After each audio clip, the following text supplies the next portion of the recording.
Mheshimiwa Mwenyekiti, asante kwa kunipatia muda.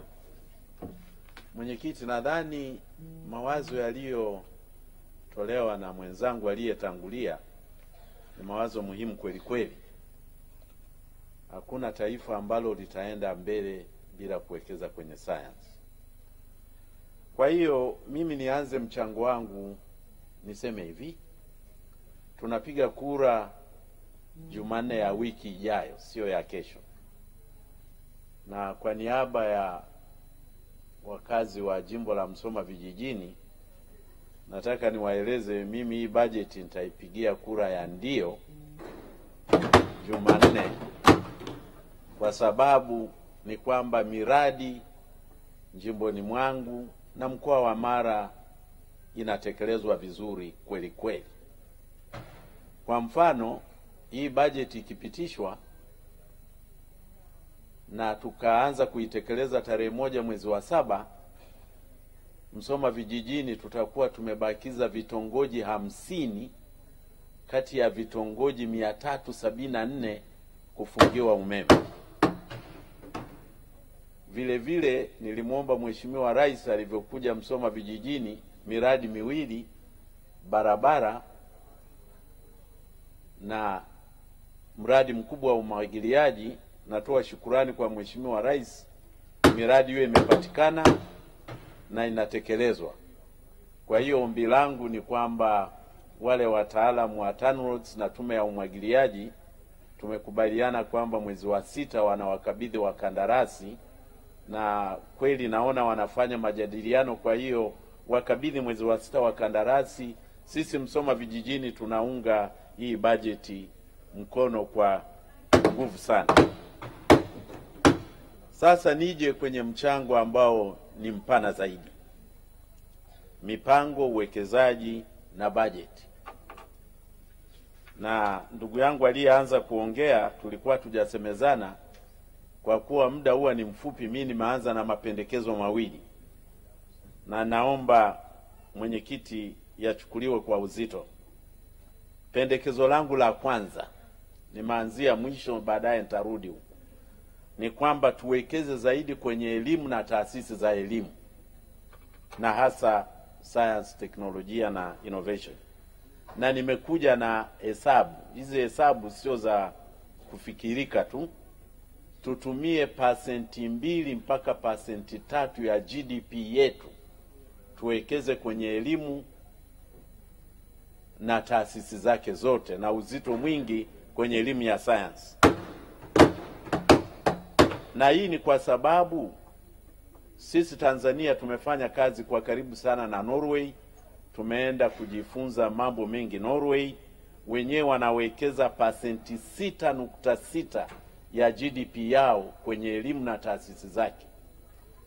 Na wapo wa Tanzania wengi tunapeleka watoto kusoma Uingereza na Marekani. Uingereza na Marekani wanawekeza 6.1% ya pato lao la taifa, yani GDP, kwenye elimu na taasisi zake. Pendekezo la kwanza hilo. Pendekezo la pili, naweka tarakimu kwa ndugu yangu aliyeongea, lazima tuwekeze kwenye ubunifu na utafiti. Na dunia ya sasa hivi sio research and development, vinakuwa vitatu: research, development na innovation. Sasa nchi za Kiafrika tulisema angalau 1%, lakini ni South Africa tu walikuwa wamefikia 0.9. Sasa napendekeza Tanzania tuwekeze angalau 1% mpaka 2% ya GDP yetu kwenye mambo ya utafiti na ubunifu. Na mfano mzuri ni hapa, Samsung anafanya vitu vyote hivi. Nchi ya South Korea wanawekeza 4.8% ya GDP yao wanawekeza kwenye utafiti. Alafu China sasa hivi hizi solar panels za dunia nzima, 90% ya solar panels, wacha vitu tunavyonunua Kariakoo, vinatoka China, kwa sababu wanawekeza kwenye utafiti. Wao ni 2.7% ya GDP yao inawekwa kwenye utafiti. Kwa hiyo hayo ndio mapendekezo ya kwanza mawili. Sasa nije kwenye budget. bajeti yetu imesomwa kwa wakati mmoja ndani ya Jumuiya ya Afrika Mashariki. Maana yake ni kwamba ni lazima ya kwetu kidogo tulinganishe na wenzetu wakati tunajadili ya kwetu. Hatuwezi kujijadili sisi wenyewe tu. Sasa naomba waheshimiwa mnifuate taratibu hapa. Tanzania, kwa sababu budget ilikuwa na nchi za Kiafrika, za East Africa, na mimi nitaiweka kwa dola ili iwe rahisi kulinganisha na nchi zingine. Bajeti yetu hii tuliyosomewa ni ya dola bilioni 21.6. Sasa hivi wa Tanzania tuko 70 milioni nukta 5, 70.5 million population. Kwa hiyo expenditure, matumizi ya budget tuliyosomewa kila Mtanzania ni dola 306. Na pato letu GDP per capita sasa hivi, GDP per capita yetu sasa hivi ni dola 1220.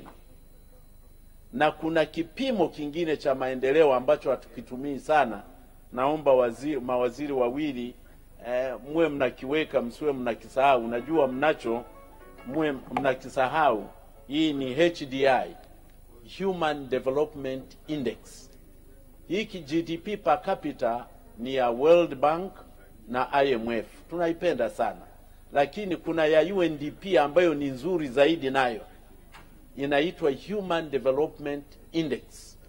Hii ni nzito kwa sababu inachukua mambo ya afya, mambo ya elimu na maisha yetu, yani standard of living. Kwa hiyo ukichukua hii HDI, Tanzania sasa hivi ni 0.555. Tuko katikati. Maximum ni 1. Kenya bajeti yao bilioni 30.3. Wako wa Kenya 57.5 milioni. Kwa hiyo expenditure ya mtu mmoja kwenye bajeti ya Kenya ni dola 574. GDP per capita ya Kenya ni dola za Marekani 2301. Sisi 1220, wawe 2305. Na HDI, Human Development Index yao ni 0.628.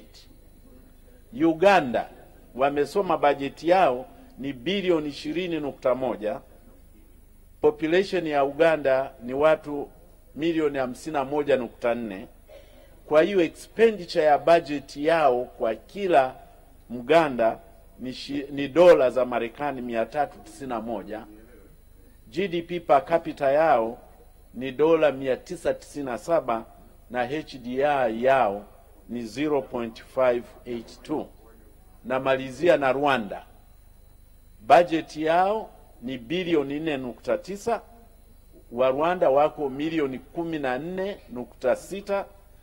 Kwa hiyo expenditure ya budget yao kila Rwanda atatumia dola 336 na GDP per capita yao ni dola 1071 na HDI yao ni 0.548. Kwa hiyo waheshimiwa wabunge, ukiangalia budget iliyosomwa kwa nchi za Afrika Mashariki, japo usichukue tu tarakimu zigawanye na population, utaona kwamba Wakenya ndio wanaongoza. Kila mtu atatumia dola 574 na sisi kila mtu atatumia dola 306. Kwa kujilinganisha, nimechukua Seychelles na Mauritius. Wao GDP per capita yao Seychelles ni dola 1026, ni nchi inahesabika imeendelea. Na HDI yao ndio kubwa Afrika, ni 0.848. Seychelles GDP per capita ya Mauritius ni zaidi ya dola 11,000 na HDI yao bado 0.8. Kwa hiyo ukiangalia kwa maendeleo yetu, sisi tuko katikati kwenye hivyo viwango vya HDI nchi za Afrika Mashariki.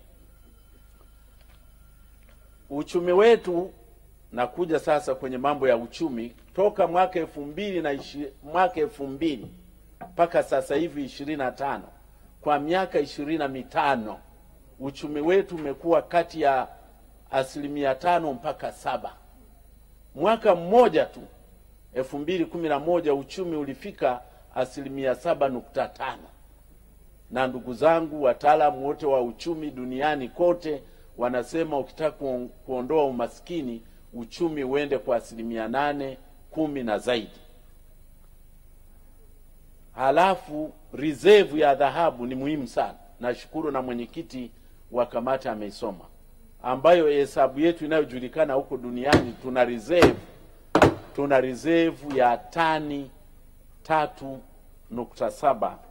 Ukilinganisha China kama wenzetu wana zaidi ya tani 800, India wana zaidi ya tani 800, China wana tani zaidi ya 2200. Kwa hiyo hii dira ya maendeleo tunayoimaliza sasa, malengo yetu yalitaka GDP per capita iwe ni $3,000 US dollars. Ukichukua na population yetu ya watu 70, leo hii GDP yetu inapaswa kuwa dola za Marekani bilioni karibu 210. Lakini sasa hivi tuko kwenye bilioni 22. Tumeperform by 10%. Kwa hiyo ni lazima hapo tuongeze kasi ya ukuaji wa uchumi. Umeme tumefanya vizuri. Makisio tulikuwa tufikie megawati 5,000. Ukichukua umeme wa kwenye grid na kwenye off grid tuna megawati 4,300. Performance yetu imekuwa ni 86% ya malengo. Kwa hiyo tumefanya vizuri. Na uzalishaji wa umeme na utumizi wa umeme ndio unaonyesha kwamba kweli taifa lako ni kubwa. Mwaka jana umeme ambao umezalishwa na China unazidi umeme wa Marekani, wa European Union na wa India ukiweka pamoja. Kwa hiyo uone wengine wanakwendaje. Takwimu naona muda uniruhusu. Sasa tufanyeje? Nije mapendekezo ambayo ni ya muhimu sasa. Tufanyeje uchumi wetu ukue kwenda 8% mpaka 10? Sectors ambazo tunapaswa kuwekeza zaidi ni hapa, ambao ni msingi, foundation, au tuseme primary sectors, ni kilimo na uchimbaji wa madini. Kwa hiyo sekta hizi, na nimetoa mapendekezo mchango wa GDP. Hapa lazima twende kwenye agriculture, twende kwenye ufugaji, animal husbandry, twende kwenye uvuvi huu wa vizimba, twende kwenye forestry, tuvune misitu, alafu twende kwenye uchimbaji.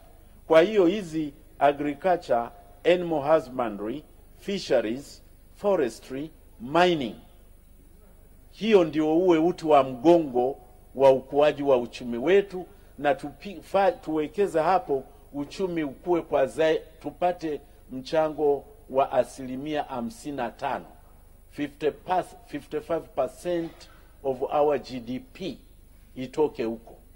Na kwenye uchimbaji hapa taongea na rafiki zangu, tumewekeza sana kwenye dhahabu, na ni kweli kwa sababu dhahabu imepanda bei, lakini kuna madini mengine ya muhimu sana.